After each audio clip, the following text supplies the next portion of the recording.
Good evening. Children may have become collateral damage in Campbell Newman's all-consuming war on outlaw bikies.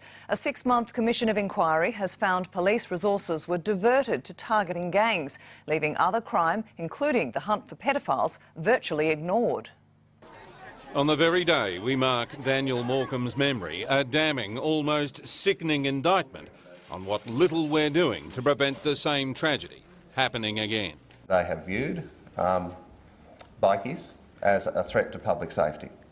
From my own point of view, I would have thought the exploitation of children, vulnerable children, was also a child safety or a public safety issue. For 6 months, Michael Byrne has been investigating all aspects of organised crime, but it's the extent of the dark web of child abuse that's most shocking. He says Campbell Newman's war on bikies came at the expense of everything else. The focus has been on OMCGs. It has not been upon the other areas. Byrne's inquiry found more than 200 detectives were assigned to Task Force Maxima. Police were given an extra $14 million and the Crime and Corruption Commission close to $7 million to take the bikies on. But in the 21 months from October 2013 to June 2015, motorcycle gang members accounted for 0.52% of criminal activity in Queensland, while at the same time the sophisticated network of Queensland paedophiles grew an alarming demand for increasingly depraved material, increasing the demand for child victims, with virtually nothing to stop them.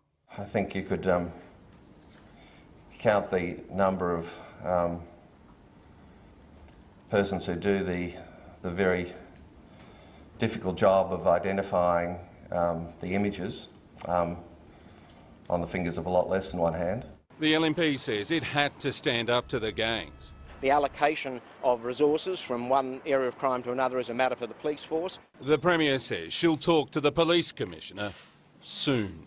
I'm absolutely, I think I share with everyone today, horrified. There is nothing more important than the protection of children. The next war will be against an even worse villain. State political editor Shane Doherty joins us now. Shane, what happens now? Well, Melissa, Michael Byrne makes a number of recommendations. The IT experts who set up these pages, he says, ought to go to jail for a very long time. Ditto the perverts who won't give up their passwords. And the paedophiles themselves, he says, ought to go to jail for 20 years. It's now up to the government to make the best of these recommendations, and we've only scratched the surface here. Haven't even mentioned the other crimes that the inquiry has. Michael Byrne says it's all a question of priorities. Melissa.